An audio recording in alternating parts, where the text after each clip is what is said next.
Golden. Gemrock mining. There was an old man, well, not always old, of course, named Angus Darby. Back then, he was just Gus, a wiry bloke in his early 30s with sunburned arms, a thick beard, and a stubborn streak that made him a legend in his own right. He bought a humble 5-acre block of land near the Gemfields in central Queensland for just $35,000.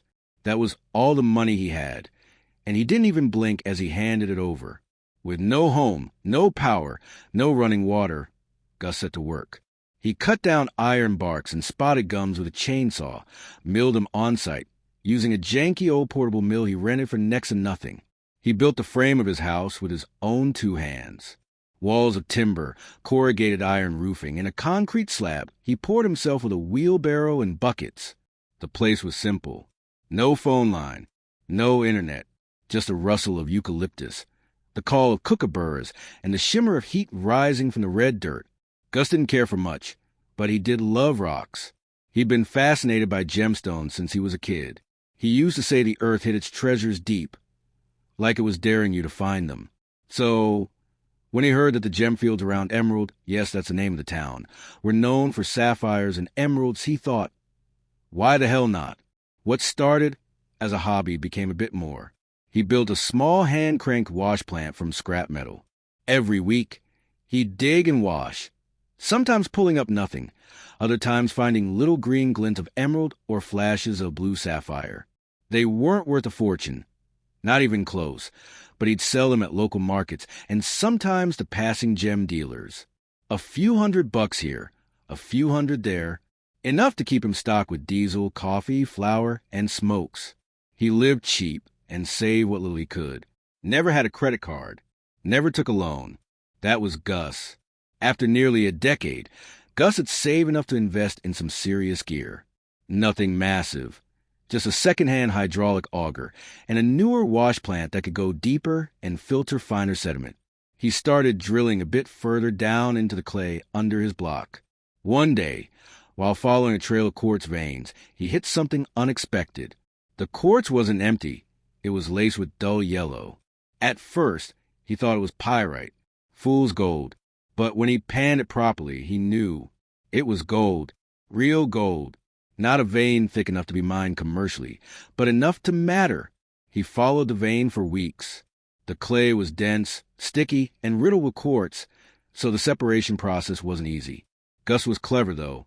He built a crude stamp mill using scrap car parts and bits of an old washing machine. It crushed the quartz. Then he used mercury and later a cyanide-free leaching process.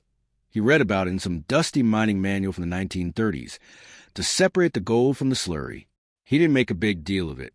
Never told a soul, not even the postman or the one pub local who tried to befriend him. Gus would sell tiny bits here and there. Grams, never ounces. A few $100s at a time. He didn't want attention. He didn't want trouble. He buried most of it, metaphorically and literally.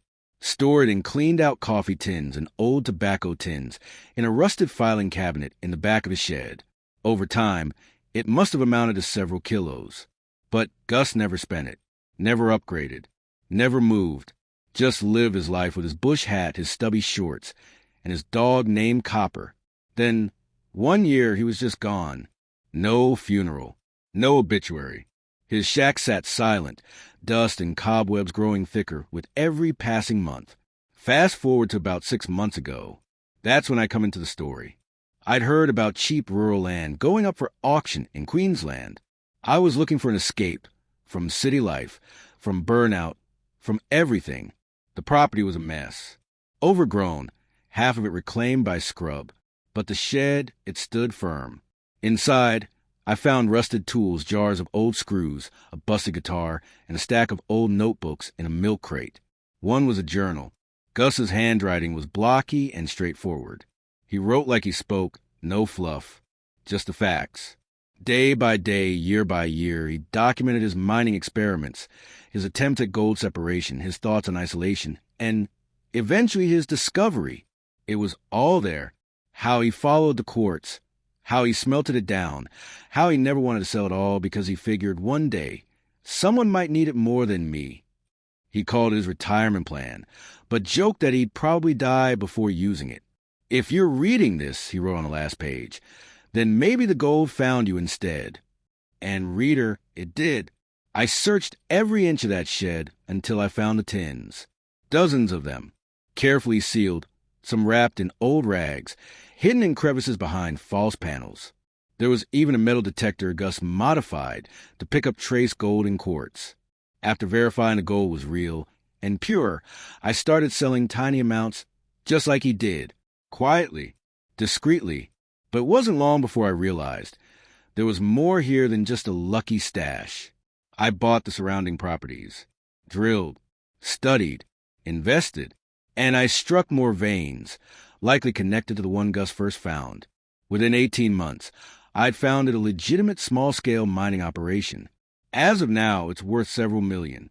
And yet, I still live in the same little shack. I renovated it, sure, but Gus's old tools still hang in the shed. His journal sits on my nightstand, and I haven't sold all the gold. Some of it I've left behind, in a new hiding spot. Maybe one day, someone like me will find it. After all, the earth hides its treasures deep, and sometimes it chooses who gets to find them.